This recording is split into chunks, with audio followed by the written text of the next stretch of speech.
Everyone. तर I know खूप दिवस झाले मी खूप इन्कन्सिस्टंट आहे माझ्या वेट लॉसला घेऊन, माझ्या व्हिडिओजला घेऊन जस्ट बिकॉज माझा मूड चांगला नाहीये आणि मी कॉन्फिडंट फील करत नव्हती. आणि मी म्हणजे मी अशी आहे ना, जर मला असं काय होतंय आणि मी कॉन्फिडंट फील करत नाही, तर मी पूर्णपणे माझ्या ग्रहांना दोष देते. तर येस, मी एक पेज पण फॉलो करते. त्याच्यामध्ये आत्ता मी वाचलं, असं नाहीये की मी वाचलं आणि मी इन्कन्सिस्टंट झाली. तर मी जस्ट वाचलं आणि त्याच्यामध्ये लिहिलेलं, की माझी एनर्जी लेव्हल कमी असणार आहे. मला जमणार नाही म्हणजे खूप काही गोष्टी करायला वगैरे, वगैरे, वगैरे आणि मला बरं पण वाटत नव्हतं त्या टायमिंगला. तर आत्ता हे जे मी वाचलं, तर मग मला पहिला मी मलाच दोष देत होते, "शी अरंत्रा, काय तू यार इन्कन्सिस्टंट असते नेहमी."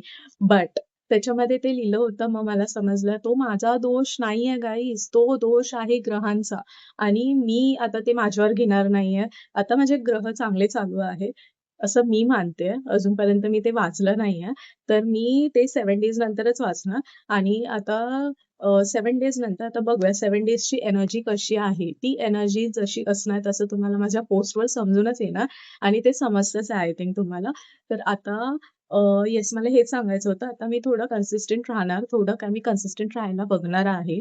तर आता बघूया नेक्स्ट अपडेट मी तुम्हाला देते आणि खूप काय मी व्हिडिओज बनवले आहेत, ते मी अजून टाकले नाही आहेत, पोस्ट नाही केल्या. जेव्हा मी कॉन्फिडंट फील करत नव्हते, तेव्हा ते काढलेले. पण आता मी टाकणार आहे ते. तर रस्सी जल गई पर बल नहीं गया. Thank you. बाय.